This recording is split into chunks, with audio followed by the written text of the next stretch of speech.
أوامره وكثرة مخافته فإن الله مع الذين اتقوا. ڕۆژێک دانراوە بۆ بەرەنگاربوونەوەی توندوتیژی بەرامبەر بە ژنان، بەڵام با بین گەشتێک بکەین بۆ فەرمودەکانی قورئان و فەرمودەکانی پێغەمبەر صلی الله عليه وسلم، بزانین چۆن باسی ژنیان کردووە. جارێکیان پێغەمبەر صلی الله عليه وسلم فەرمی لا تضربوا إماء الله، فەرمووی لە ژنان مەدەن. تۆزێک ژن زاڵ بوو بەسەر خەڵکە، ئیمامی عومەر فەرمی یا رەسوول الله ضەیڕ النساء على أزواجهن، ژنان تۆزێک زاڵ بوونە بەسەرمانە و ئەوەتی تۆ ئەو فەرمودەت باس کردووە، ژنان تۆزێک زاڵ بوون بەسەرمانە. ئەڵێ پێغەمبەر صلی الله عليه وسلم فرخص في ضربهن، ڕوخسەتی دا کە لێیان دەن، ئەگەر شتێکیان کرد ڕێکی دڵی پیاوان نەبوون لێیان دەن. تومە سەحابە ئەمەی بە فرسەت و هەڵزانیوە، ئەو شەوە هەمووی لە خێزانەکانی خۆی دا بۆ بی داخل لە دڵ و دڵی پڕ بۆ بکە، چونکە پێغەمبەر قەدەغەی کرد لێدانی ژنانی قەدەغە کرد. دوایی دووبارە پێغەمبەری خوا صلی الله عليه وسلم بڕیاری داوە کە لێیان دەن، بەس لەو فترەیە سەحابە هەمووی دڵی پڕە ژن زاڵ بۆ بەسەریا. ئەو شەوەش لە مەدینە هەمووی لە ژنەکەی خۆی دابوو. ژنان هاتن بۆ لای پێغەمبەر، یەک گرتبوونەوە و ڕێ پێوان و خۆپیشاندانێکیان دروست کرد، هاتن تیانەی پێغەمبەری خوا شتێکی وات کردووە. ئەڵێ پێغەمبەر صلی الله عليه وسلم بەیانی قەرارەکەی ڕۆشانەوە، خەڵکی بان کرد و سەحابەی بان کرد، فەرمی ئەی هاوڵەکانم فأطاف بآل محمد 70 امرأة كلهن يشتكين على أزواجهن أولئك ليس بخياركم.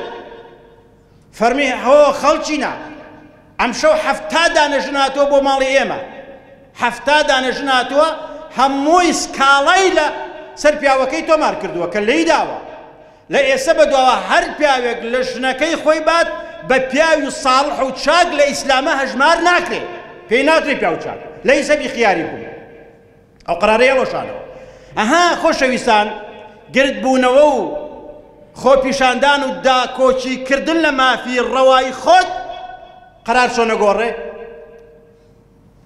بەڵام ئەگەر ئەم ئافرەتانە بێدەنگ بوونایە، ئەوە ئەبوو بە بەرنامە و یاسایەک تا ئێستش ئەگەر ژن قسەی بکردایە بوای لێدانی بخواردایە، نە ئەبوایەکی بووتایە. بەڵام لە ژێر فشاری داکۆچی کردن لە ماف و حەق و حقوقی خۆت هەچەنێ پێغەمبەر صلی الله عليه وسلم مافی کەس پێشێل ناکە، چکە پێغەمبەری خوایە خوا ناردوێتی. بۆیە حەزەتی عایشە ئەژێڕێتەوە، فەرمێت قالت عائشة ما ضرب رسول الله صلى الله عليه وسلم بيده امرأة له قط. ئەفەرمێت هەرگیز پێغەمبەر صلی الله عليه وسلم لە خێزانی نەداوە بەدەستەکانی، تەنانەت کێشەی عایلەی هەبووە پێغەمبەر صلی الله عليه وسلم، هەرگیز ئەو هەرگیز سوکایەتی بە ژنەکەی نەکردو. ئەمڕۆ لە وڵاتی ئێمە بەڕاستی سوکایەتی بە ژن نەکرێ، لێی ئەدرێ، جنێوی پێ ئەدرێ، سەر و گوێ و دەستی ئەشکێندرێ، تەنانەت گەیشتۆتە ئەو ئاستەی ژن ئەکوژرێ لە وڵاتی ئێمە، بۆ بە دیاردە ژن کوشتن، بووین بە میلەتێکی ژن کوژ لەسەر هەڵەیەک، لەسەر مەسیجێک کە بۆی دێ بەبێ ئەوەی تەبەیون بکەی ڕوونی کەیتەوە، لەسەر بچووکترین هەڵە ژنەکەی یەکوژێ یا کشەکەی یەکوژێ یا خوشکەکەی یەکوژێ. لە هەمان کاتا خۆی 1001 هەڵەی هەیە. زۆر جار ئەو کەسەی کە ژنەکەی یەکوژێ یا کچیە خۆی 1001 پۆخڵەوات و یەک هەڵە و تەنانە گەشتۆتە ئەوەی تەعدای لە ناموسی خەڵکیش کردووە، ئەمەی خۆی پێ ڕەوایە، پێی دروستە، فەخری پێواکە، بەڵام لێ قبوڵ ناکە کە خوشکەکەی بچووکترین هەڵەیەک بکە یا بە هەڵەیەکی بەرامبەر بکرێت. جاری وا بۆ لەسەر مەسیجێک کە بە هەڵە بۆ هاتووە، نامەیەک لە موبایلە کە بە هەڵە بۆ کچەکەی یا ژنەکەی هاتووە، کوشتوویەتی، تەعدای لێ کردووە، زوڵمی لێ کردووە، بەبێ ئەوەی کە گوێی بۆ بگرێت و ڕوونکردنەوەی بۆ بدا ژنەکەی. بەڕاستی ئەمە تاوانە. کوشتنی ئافرەت لە ئیسلامە ئافرەت ماف و حەقی زۆر پێدراوە. تۆ زوڵمی لێ ئەەکەی، باشە کام لێ ئێمە؟ خوای گەورە فەرمێ لیتەسکونوا ئیلەیها، پێغەمبەر فەرمێ ئینەمە النساء شقائق الرجال. ئەرێ چ کام لێ ئێمە بێ ژنەکەی ئیداراکە؟ فەرموو تا ئێوارە ڕۆژێک تا ئێوارە ژنەکە لە ماڵ نەبێت، بزانە حاڵی چۆنە، پێغەمبەر فەرمێ لا يفرق مؤمن مؤمنة إن كره منها خلق منها رضي منها آخرة. پێغەمبەر فەرمێ صلى الله عليه وسلم با پیا و تووڕە نەبێ لە ژنی، لێی تووڕە مەبە لەسەر هەڵەیە کە کردوێتی بەرامبەرت، لێی تووڕە مەبە. ئەگەر ژنەکەت هەڵەیەکی هەیە شتێکی کردو ناڕێکی دڵی تۆیە، دەیان و سەدان شتی باشی کردووە، دەیان و سەدان چاکەی تری هەیە. ژن سوکنایی ماڵەکەی تۆیە، ڕۆشنایی ماڵەکەی تۆیە. کابرا کوڕەکانی بۆی خراپە لە کاتی پیری و پەکەوتەوەی نەخۆشی و لە خەسەخانە کەوتووە ئەوەی کە فریایەکەوێ کە ئەڵێ بابەگیان کە دڵسۆزە بۆی کە حەنین و حەنانە بۆی کشەکەیەتی وەختی خۆی پێی ناخۆش بوو کچەکەی لەدایک بووە کە ژنەکەی کچی بووە، فەخری کردووە کە ژنەکەی کوڕی بووە، بەڵام کوڕ بوو بە بەڵا بووی، کچەکەیە جەرگی بە دایکیە سووتێ، کچەکەیە جەرگی بە باوکیە سووتێ. تۆچی لەسەر هەڵەیەکەی کوژی تەعدای لێەکەی دەموچاوی شین هەڵەگەڕێنیتەوە سوکایەت و جنەی پێدەی. خوا ئەمانەی قبوڵ نییە، خوا ئەمەی قبوڵ نییە. زوڵم هەر زوڵمە.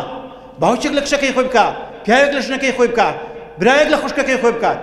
بۆیە پێغەمبەر صلی الله عليه وسلم تەنانەت بیزانێ هەر پیاوێک کە بۆ ژن خراپە وەسیەتی کرد بۆ ژنەکان شووی پێ نەکەن. جارێک ژنە بۆ لای پێغەمبەر یا ڕەسوول الله وتی بەڵێ وەڵای سێ زەلەماتون بۆ داوام، دیارە ژنەکە جەماڵ و جوانێتی هەبووە. وتی ئەدیبزانم چێ؟ وتی وەڵای یەکێمیان ئەبوو جەهمە، دووهەمیان معاویەیە، سێهەمیان ئوسامەیە. پێغەمبەر صلی الله عليه وسلم هەر لە ڕێ وتی بۆ خاتری خوا نەکەی. ئەمما أبو جهم يضع عصاه على عاتقه فرجل ضراب للنساء صاحب الشر لا خير فيه. فرمي بو خاتي خوا شو نكيت أبو جهم هرنا وكش إلى جهنم مسجد تشوي بينك بو خاتي خوا عيش يوي لبرو يا كردي خو ما نرى كتكي دائما لآوايا. بيغمر فرمي أبو جهم دائما كتكي لسرجان يتبوش فراقة كردن. فرجل ضراب للنساء كيف زور لجن أداء لا خير صاحب الشر لا خير فيه. أنت يا زور شرانية زور خرافة شاقني بياكي باشني شي بينكي بدايا نافرد لمولاتي ما بصدا نافرد بوبا قرباني كجرا خاني ريجرا لسر بهتان لسر قصة وقصة لوشي خلشي ما تاوان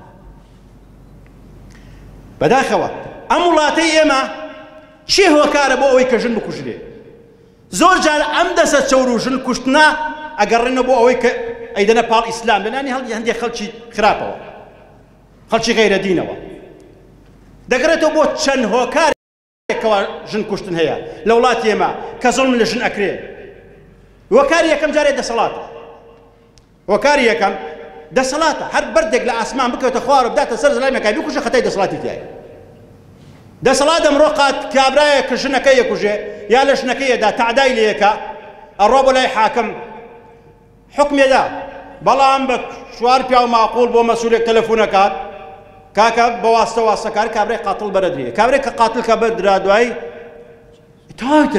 تر ئەمە جارێکی تر قەتڵەکاتەوە. بەشێکی تر تەلەڤیزۆنەکانە کەناڵەکان کەناڵ هانێ کەناڵ هەیە شەو و ڕۆژ خۆمان زۆرتەوە جا ئەم دەسەڵاتە وەک نانی لێسەندینەوە وەک کارەبا و ژیانی لێسەندینەوە ئەخلاقیشی لێسەندینەوە. ئەخلاق ئێمە فیلمی تورکیمان بۆ چییە کاک؟ ئەخر فیلمی تورکیمان بۆ چییە؟ بەس پێم بڵێ فیلمی تورکمان بۆ چییە؟ لەگەڵ تەکنەلۆژیا لەگەڵ ئەم هەموو تەکنەلۆژیا و پێشکەوتنە قیەم نەما. شەڵڵا تەکنەلۆژیا نەمایە، نەبوایە بەس قیەم و ئەخلاقی جارانمان بمایە، بەس حورمەت و ڕێز و ئەدەب و ڕەوشت و جارانمان بمایە. کورە من چی لە تەکنەلۆژیایە بکەم کە خێزانم هەڵبۆشێنێتەوە، ئەخلاق و قیەمم نەمێنێ، خزمایەتی و کەسایەتیم نەمێنێ، چی لێ بکەم ئەمە؟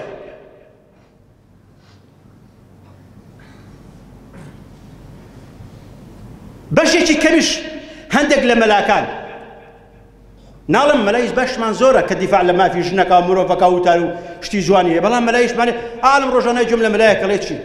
ئەڵێ هەر پیاوێک وەکو من ئاوا لە بار منبەرەکەوە ئەنەڕێنێ، ئەڵێ هەر پیاوێک ئەگەر کچەکەی لە چک نەکا گەوادە. داڵازە ئەم سلێمانەی لە سەتاچنی گەوادە حاشا حازم بە پێی فەتوای ئەو مامۆسایە. آخر ما قصية، آخر أما وتارة، آخر أما كيش دروس ناكل أنا ومالك أنا، كابلا قوادي بيقبلني قصي كاك قصي ملاك دينا، بو بدين، قصي ملاك دينا، کابرا گوێی لە مەلایەکەوە ئەڵێ ڕاتەوە شەکەی داپڵۆسێ ژنەکەی داپڵۆ کاکەڵێ من گەوادم قبوڵ نییە ئەمە کێشە دروستەکە ژن ئەکەن بە شەیتان ژن ئەکەن بە فیتنە ژن ئەکەن بە نازانم شەهوەت بەدەیان قسەی ناشرین و ناڕێک ژن ئەڵێ ژن لارە ژن بێعەقڵە لەمەلاتان نبیستوە ماتان لەمەلا نەبیستوە کاکە ژن بۆ بێعەقڵە پیاوێت چوار ژن تێرێ ئەگەر ژن بێعەقڵە لەگەڵ چوار بۆچی چوار ژن دێرێ بەس پێم بڵێ بۆچی جوار ئەگەر تۆ ژن بە بێعەقڵ ئەزانی ئەڵێ ژن بێعەقڵە ژنێکی هەیە چۆن لەگەڵ بێعەقڵەکەی داراکەی ئەیکەیتە دوانەی کەیتە سیان خەڵک لەگەڵ بێعەقڵەکەی دارناکات و بۆ لە کەسی بێعەقڵە ئەینەکەی ئەگەر وایە ئەم سوکایەتە ئەمانە ئەم سوکایەتیانە سەرێ کێشێ بۆ لێدان و کوشتن و بڕین